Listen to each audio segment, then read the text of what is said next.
নমস্কার বন্ধুরা, মৌসুমি kitchen and ব্লগে আপনাদের সবাইকে স্বাগত। আজ আমি বানাবো মির্চি পকোড়া বা মির্চি বড়া। এই শীতের সন্ধ্যায় যদি গরম গরম মির্চি পকোড়া আর চা থাকে, পুরো সন্ধ্যেটা কিন্তু একদমই জমে যাবে। খুব সহজ পদ্ধতিতে একদম পারফেক্ট মির্চি বড়া কিভাবে বানানো যায় সেই রেসিপি আপনাদের সাথে শেয়ার করব।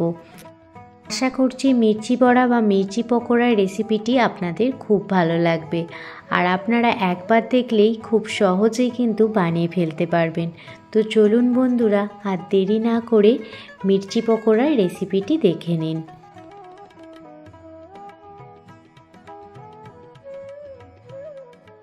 মির্চি পকোড়া বানানোর জন্য দেখুন আমি এখানে 8টা মতো মির্চি নিয়ে নিয়েছি। এই মরিচ বা লঙ্কাগুলি অনেকটাই কিন্তু বড় বড় হয়, আর নর্মাল লঙ্কার মতো ঝালও কিন্তু হয় না, কিন্তু লঙ্কার যে গন্ধটা আছে সেই গন্ধটা কিন্তু এর মধ্যে পাওয়া যায়। খুবই ভালো লাগে এই রকম লঙ্কা দিয়ে পকোড়া বানাতে। বাড়িতে কোনো অতিথি এলে এই রকম মির্চি পকোড়া বা মির্চি বড়া বানিয়ে অতিথিদের কিন্তু খুশি করে দিতে পারেন। মির্চি পকোড়ার প্রথমে পুরটা তৈরি করব। তার জন্য দেখুন এখানে 2টো বয়েল আলু নিয়ে নিয়েছি। বয়েল আলুটার খোসা ছাড়িয়ে নিয়েছি। খোসা ছাড়ানোর পর বয়েল আলুটা ম্যাশ করে নিচ্ছি। আপনারা আলুটা হাতে কিংবা কাঁটা চামচে করে ম্যাশ করে নিতে পারেন। দেখুন আমি কাঁটা চামচে করে ম্যাশ করে নিয়েছি। এবার এর মধ্যে দিয়ে দিচ্ছি 2 চামচ পরিমাণে পেঁয়াজ কুচি। দিচ্ছি 2 থেকে 3টে কাঁচা লঙ্কা, সেটা কুচিয়ে দিয়ে দিয়েছি।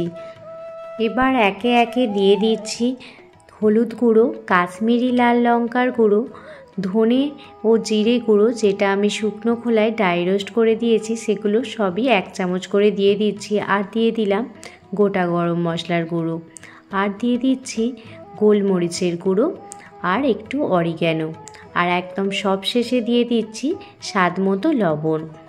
সুন্দরভাবে সমস্ত মশলা একসঙ্গে দেখুন মিশিয়ে নিয়েছি। মির্চি পকোড়া বা লঙ্কার পকোড়ার পুর একদম রেডি হয়ে গেছে। এবার একটি মরিচ বা লঙ্কা নিয়ে নিয়েছি। লঙ্কাটা দেখুন একটি ছুরি করে প্রথমে কেটে নিচ্ছি।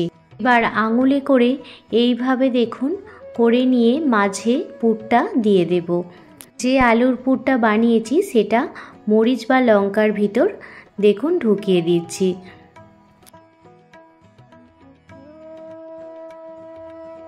খুব সহজভাবেই দেখুন আলুর পুরটা মরিচ বা লঙ্কার ভিতর ঢুকিয়ে দিয়েছি। আপনাদের বোঝার সুবিধার্থে আরও একটি মির্চি পকোড়া বানিয়ে দেখাচ্ছি।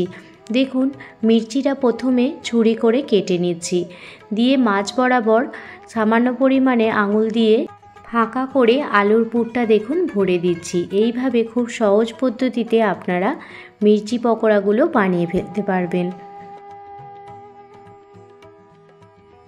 প্রত্যেকটাই মির্চি পকোড়া বা লঙ্কা পকোড়ার ভিতরই পুরটা ভরে নিয়েছি। এবার একটি ব্যাটার তৈরি করব।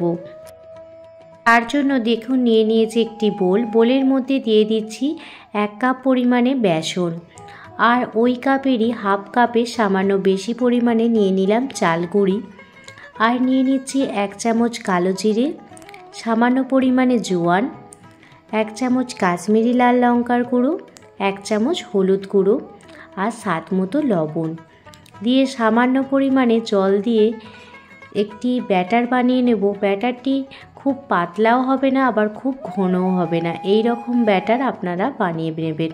বেসনের ব্যাটারটি খুব সুন্দরভাবে ফেটিয়ে নিতে হবে, যাতে বেসনের মধ্যে যেন কোনো রকম দানা ভাব না থাকে।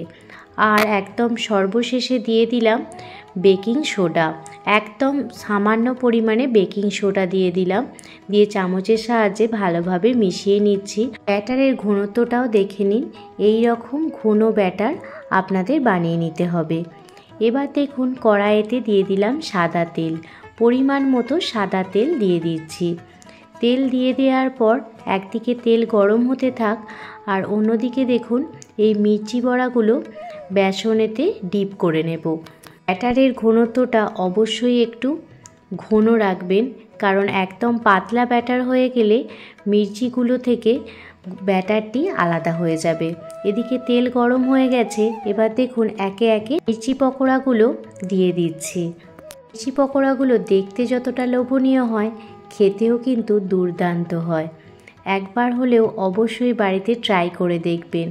আর একেবারে খুব সহজ পদ্ধতিতে ঘরেতে থাকা সামান্য উপকরণ দিয়েই এই মির্চি পকোড়া কিন্তু বানানো হয়ে যায়।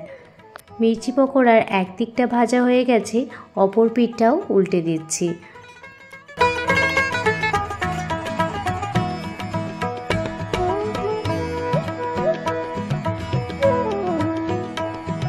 মির্চি পকোড়াগুলো ভালোভাবে ভাজা হয়ে গেছে। এবার মির্চি পকোড়াগুলো একটি প্লেটে সার্ভ করে দিয়েছি। তো আজকে মির্চি পকোড়ার রেসিপিটি আপনাদের কেমন লাগলো আমাকে অবশ্যই কমেন্ট করে জানাবেন। যদি ভালো লেগে থাকে প্লিজ একটি লাইক, কমেন্ট, শেয়ার করে আমার পাশে থাকবেন। ভালো থাকবেন, সুস্থ থাকবেন, সাবধানে থাকবেন। আবারও কোনো দিন অন্য কোনো রেসিপি ভিডিও বা ব্লগ ভিডিও নিয়ে আপনাদের সামনে হাজির হব। ধন্যবাদ।